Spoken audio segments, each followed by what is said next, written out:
How you doing? This is Mario with Clean Cut Landscaping, and we're in Thibodaux doing a sod installation. I'm going to let you take a look at what's going on. Right now we're actually installing it.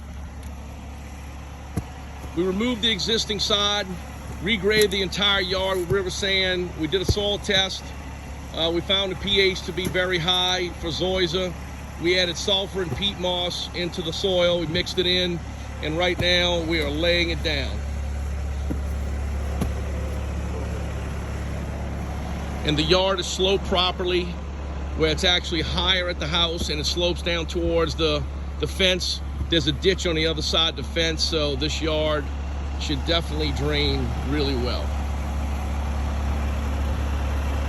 If you need your sod installation done properly, give Clean Cut Landscape a call.